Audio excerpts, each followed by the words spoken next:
say your deepest position group would be at this point of camp?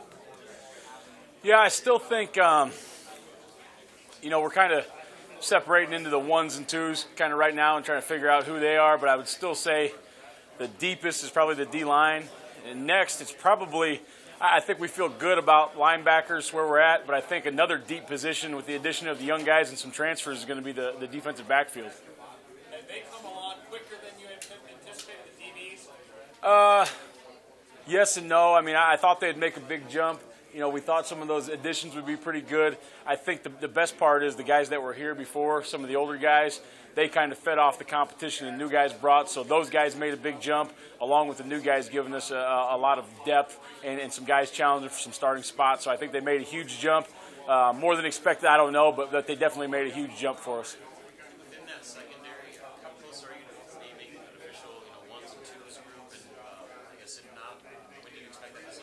Yeah, like I told you, after the last scrimmage, I think we got it figured out who the ones and twos are. Now we're trying to. There's still a few position battles that's probably going to go down to the wire. And if we had to name a depth chart today, we could.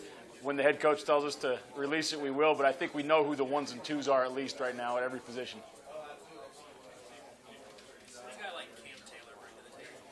Well, I mean, he's Coach Frost talks, when we go into the people's homes in the recruiting process, Coach Frost always talks about it's not necessarily the most talented players as freshmen.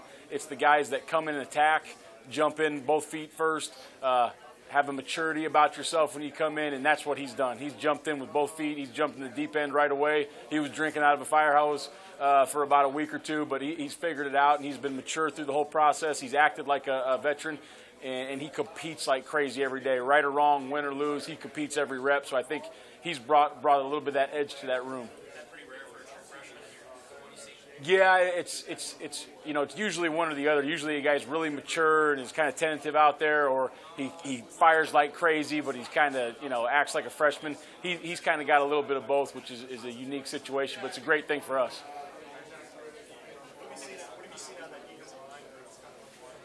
Well, the defensive line group, it's the same. I think we kind of know who that rotation is going to be. Right now, it's going to be who's going to be the first three, who's going to be the second three to run out, because, there's been days where, you could say Ben Stilley's the best guy. There's been days where Carlos Davis has been the best guy. There's been days when Mick's the best guy. There's been days when Freedom's the best guy. There's been days when you say, who's the next guy off the bench? It's Khalil. It's yada, yada, yada. Khalil, maybe he should be in the starting lineup. So I think what you're seeing out of that group is everybody's playing really well.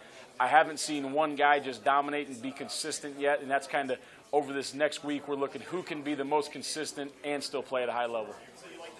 I do like the depth there. I like the depth a lot. I think you're going to see a lot of faces in that rotation. We're going to be able to keep those guys fresh. Erik, you guys broke camp on the weekend. Now the kids start school today. How do things change for what you want to try to get accomplished on a day-to-day basis? Nothing really changes for us. We kind of broke camp, but we really didn't because it's not game prep week yet. The thing about this camp as compared to others is there's no more two-a-days, right? So it's kind of a seamless transition. Now we have to change the schedule a little bit. We don't have as much meeting time in the afternoon, so we have to condense that in the walkthrough if you want to have a walkthrough. But it really hasn't been too much of a transition other than condensing things because of the schedule, because of the way the camp was set up. So I think this week is going to seem almost like camp to the guys with addition of class. And start Thursday, Friday, that's when they'll start transitioning into scout team, look squads. We'll start getting ready for the first game, that kind of thing. Were the guys still sharp this morning knowing that their workload, from an academic standpoint, picks up starting today? Yeah, they were sharp. I thought we started off a little slow the very first period, and then we really picked it up the last half of practice. But not a disappointment. Not quite as good as we finished last week, but they were pretty good today. Anybody in addition to the roster today that really caught your eye at first glance? Well, it's hard at first glance because they don't have shoulder pads on yet, so we couldn't get them in a lot of the team stuff, a lot of the group periods. They mostly did individual and then kind of stood around. So I think as soon as we get their shoulder pads on, we'll be able to see if there's some guys that maybe can help us on special teams and or offense and defense. But I think those guys all understand special teams right now. If they can get on those things, they can really help this team in a hurry. How much you going to ask the veterans to bring those newcomers along just starting today? I made the comment the other day. We tell the veterans, if you're a real guy, If you're a real guy, our job is to replace you in recruiting. But if you're a real guy, you're going to teach somebody to take your job and know that he can't do it. So I expect those guys to really do a nice job of helping bring those young guys along, just like they did in the summer with the incoming freshmen and transfers. I thought they did an unbelievable job of teaching them scheme, teaching them tempo, teaching them technique, and they've got to continue to do that with these new guys. And I think they've kind of grasped that concept a little bit. Is there a position that you have lingering concerns about 10 days before the first game? No, I don't think so. I don't think there's a position where we're like, oh, man, we just don't have a guy there. I think there's going to be some groups maybe that aren't quite as deep as others, or a position that we're going to kind of have to, roll some guys through. Maybe, one position or the other, it's going to have to be a deal where if we're going to play 80 reps, it's going to have to be a 25, 25, 25 and get the most out of those three guys. But I don't think there's a group where we're saying, man, we just don't have anybody that can roll out there and play. I'm pretty pleased with the first two groups we can put out there right now. How do you feel like you guys have stopped the run on Cam? I think we've done a very good job, and we get a lot of practice against the offense we see day to day. The real test, obviously, as you guys all know, is when people start running downhill and getting in big people groups in the Big Ten and start smashing us. That's where we've got to get the scout team rolling. That's why it's so important to get some of these new guys that you guys mentioned in here, so we can line up with a fullback and a tight end, or two tight ends and a fullback, and really play against power and ISO and lead strong and all those type of things. I think that's going to be the true test of how we can stop the run. Is it kind of as a defense, kind of a split personality? Because there are spread teams in this league, and you're going to face some in non-conference play, but then you got these giant, jumbo teams that do, sauce. How is it a challenge to kind of try to balance those things? No, I think they know, and the thing we've tried to get across to them is they kind of know by call what they're trying to defend, and their personality changes by the call.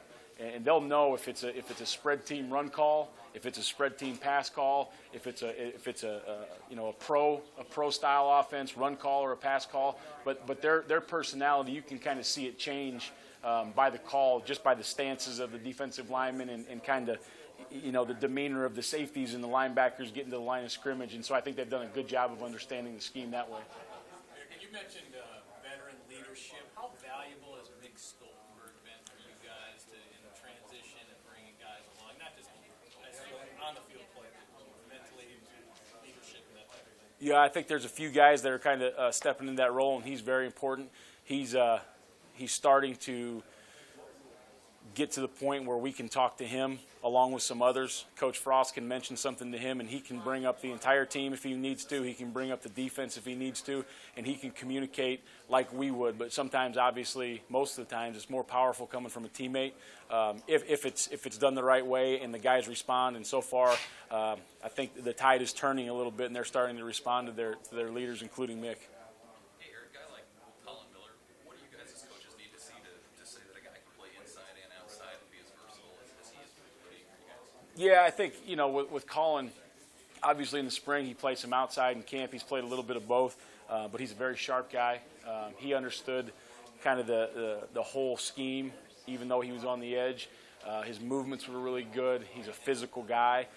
We just needed to get him some looks in there because I think he could be a very impactful player either inside or outside. And inside was kind of the place where we needed a little more depth at the time. And I think he understands that, and the way that he can help the team right now is to focus inside linebacker along with outside linebacker so he can kind of go into wherever we need him to in the game.